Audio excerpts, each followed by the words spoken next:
అందరికీ praise the lord. ప్రభు అయిన యేసుక్రీస్తు నామమున మీకు అందరికీ శుభాలు తెలియజేస్తున్నాను. అందరు బాగున్నారు కదా?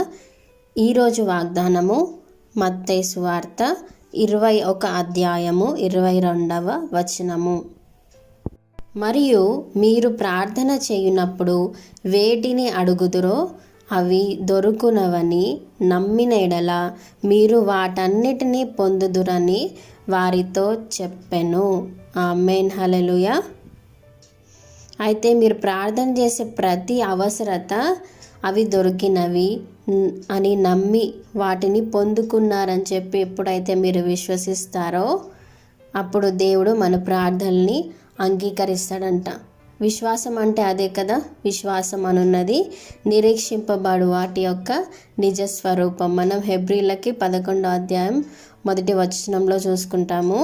సో ఆ విధంగా మనము ఎటువంటి విశ్వాసం సంపూర్తిగా మనం అడిగిన వాటన్నిటి కూడా మనం పొందుకున్నామని చెప్పి నమ్మితే ఆ విధంగా దేవుడు మన ప్రార్థనలకి జవాబులు అనుగ్రహిస్తాడు.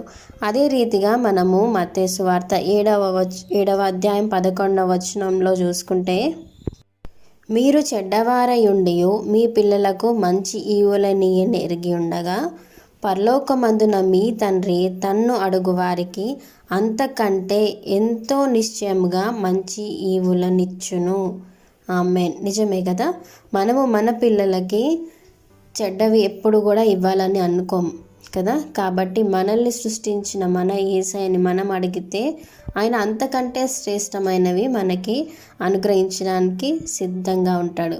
కాబట్టి విశ్వసించి నమ్ముదాము. అడుగు వాటి కంటే ఊహించు వాటి కంటే దేవుడు అత్యధికంగా మన జీవితాల్లో ఎన్నో మేలులు ఆల్రెడీ జరిగించాడు. ఇక ముందు కూడా జరిగించే గొప్ప సామర్థ్యం గల దేవుణ్ణి మనము కలిగి ఉన్నాం. ఆమేన్. అదేవిధంగా యోహాను రాసిన పత్రిక 16వ అధ్యాయము 24వ వచనంలో చాలా చక్కటి మాట ఇక్కడ రాయబడి ఉన్నది. మీ సంతోషము పరిపూర్ణమగునట్లు అడుగుడి మీకు దొరుకును.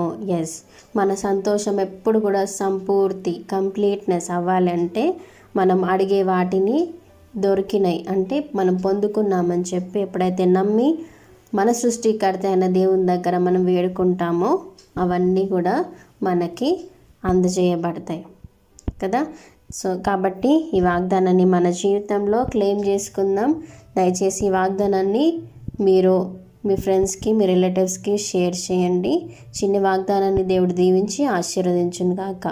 మీకు ఎవరికైనా ప్రేయర్ రిక్వెస్ట్ ఉంటే దయచేసి కామెంట్స్లో మెన్షన్ చేయండి. Thank you. God bless you.